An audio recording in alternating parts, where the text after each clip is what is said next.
Hello and welcome. मैं हूं पराग छापेकर और लेकर आया हूं रिव्यू हार्दिक मेहता की फिल्म रूही का। डायरेक्टर हार्दिक मेहता की इस फिल्म में राजकुमार राव, जानवी कपूर और वरुण शर्मा है मुख्य किरदार में। और ये कहानी एक छोटे से गांव की, जहां पर पकड़ा हुआ विवाह बड़ा आम बात है। और ये दोनों बेचारे जो भावर सिंह यानी राजकुमार राव और कटन्नी यानी वरुण शर्मा, वो रिपोर्टर बनना चाहते हैं, नोएडा जाके नाम कमाना चाहते हैं। और ये एक अपने छोटे से जगह पे अपनी बॉस के लिए काम करते हैं। उसके बॉस का जो मेन धंधा है वो लड़कियां उठाने का है। और ऐसे में ये दोनों किसी रिपोर्टिंग पे जा रहे हैं और उनका बॉस बोलता है कि दूसरे आदमी बिजी है, आप वो लड़की को उठा लाइए। अब ये वरुण शर्मा और राजकुमार राव जाते हैं और रूही को उठा कर लेके आते हैं। रूही यानी जानवी कपूर। अब रूही को उठा के लाते हैं। उनका बॉस बोलता है अच्छा शादी जरा होल्ड हो गई है, इसको जंगल के कॉटेज में जाकर वहीं पे आप रुकिए थोड़े दिन, आपको बताएंगे कि वापस कब आना है। और जैसे ही जंगल के कॉटेज में पहुंचते हैं, वहां पर रूही के अंदर जो चुड़ैल है, मुड़िया पेरी चुड़ैल, जो सबसे खतरनाक होती है, उसकी एक ही ख्वाहिश होती है कि उसकी शादी हो जाए। वो सामने आती है। उसके अंदर अब्जा है उसका नाम। तो रूही के अंदर अब्जा, रूह अब्जा।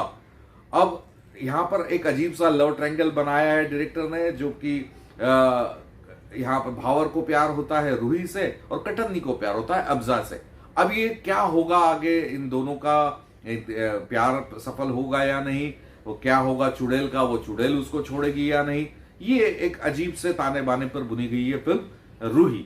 अगर मैं डायरेक्शन की बात करूं तो डायरेक्शन में हार्दिक ने बहुत अच्छा काम किया है। एक एक सीन जिस तरह से उन्होंने बनाए हैं वो वाकई तारीफ काबिल है। आपको साफ समझ में आता है कि मृगदीप सिंह लांबा ने जो स्क्रीन प्ले लिखा है वो कहीं ना कहीं डायरेक्टर को लेट डाउन कर रहा है। लेकिन बहुत मेहनत के बाद उन्होंने सीन बनाई है। तीनों कलाकारों ने परफॉर्मेंस के लेवल पर बहुत शानदार परफॉर्म किया है।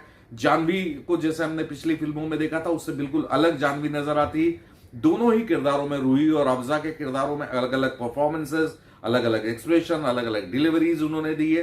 तो जानवी बहुत कमाल का ग्रोथ उसमें उनमें दिखता है।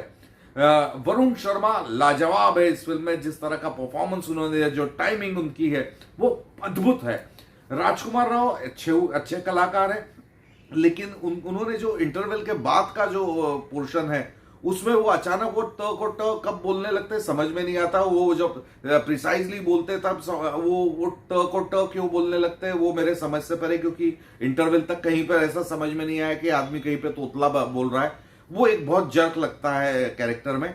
लेकिन कुल मिलाकर अगर मैं बात करूं तो रूही एक मनोरंजक फिल्म है, जो आपको हंसाती भी है, आपको बीच बीच में डराती भी है और गुदगुदाती है, मुस्कुराने पर मजबूर करती है। एक हल्की फुल्की फिल्म है। इसको हॉरर फिल्म या स्त्री के लेवल की फिल्म ना समझे। स्त्री में कहीं एक गहराई थी, एक बात उसकी स्क्रिप्ट में थी, कुछ वो कहती थी, वो कम्युनिकेट करती थी। ये विशुद्ध मनोरंजन के लिए फिल्म है। इसमें कहीं गहराई नहीं है, लेकिन आपको एंटरटेन करेगी, इस बात की मैं गारंटी ले सकता हूं। मैं इस फिल्म को देता हूं 5 में से 3.5 स्टार। 3 स्टार फिल्म के लिए और आधा स्टार उस हिम्मत के लिए जो कोरोना लॉकडाउन के बाद आपने इस फिल्म को मल्टीप्लेक्सेस में रिलीज करने का हिम्मत दिखाई है। तो आधा स्टार उस हिम्मत के लिए। तो 5 में से 3.5 स्टार रूही के लिए।